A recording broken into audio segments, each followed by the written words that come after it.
नमस्कार दोस्तों, आप देख रहे हैं मुद्दे की बात और आज का मुद्दा है अरविंद केजरीवाल की बेगुनाही, जिसका सच आज सामने आ चुका है कि वो बेगुनाह थे, लेकिन फिर भी महीनों तक जेल, बदनामी, आरोपों की आंधी का सामना उन्हें करना पड़ा।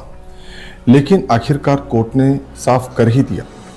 लेकिन अब हमारे सामने मुद्दा यह है कि क्या सच में ये पूरा मामला राजनीति से प्रेरित था या इसमें कुछ सच्चाई भी थी। इसीलिए आज मुद्दे की बात यह है कि अरविंद केजरीवाल षड्यंत्र का शिकार हुए और दिल्ली में सत्ता परिवर्तन हो गया। लेकिन जिन पर शराब नीति घोटाले का बड़ा आरोप लगा था, जिन्हें तिहाड़ जेल भेजा गया था और जिनकी छवि पर सवाल उठाए गए थे, आज वही अरविंद केजरीवाल कोर्ट से राहत पाकर बाहर हैं। तो सवाल यह है कि क्या सच में वो दोषी थे या फिर ये एक राजनीतिक खेल ही था।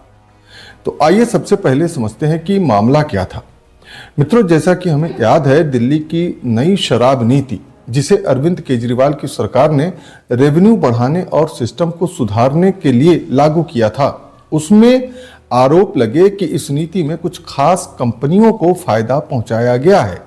इसलिए इस आरोप के जांच की जिम्मेदारी दी गई इन्फोर्समेंट डायरेक्टरेट को, यानी ईडी द्वारा इस मामले की गहन जांच की गई और फिर शुरू हुआ आरोपों का सिलसिला। फिर आया वो दिन जब ईडी ने केजरीवाल को गिरफ्तार कर लिया।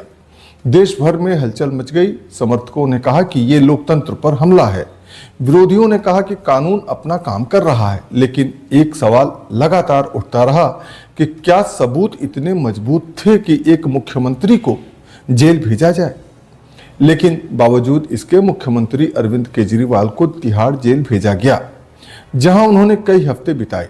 एक तरफ सत्ता, दूसरी तरफ सलाखें, एक तरफ जनता का नेता, दूसरी तरफ आरोपी होने का टैग। उनकी पार्टी यानी आम आदमी पार्टी लगातार कहती रही कि यह सब साजिश है, सच सामने आएगा।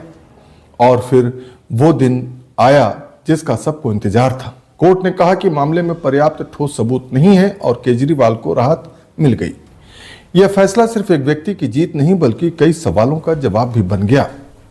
लेकिन अब सबसे बड़ा सवाल यह है कि क्या यह पूरा मामला राजनीतिक दबाव का परिणाम था?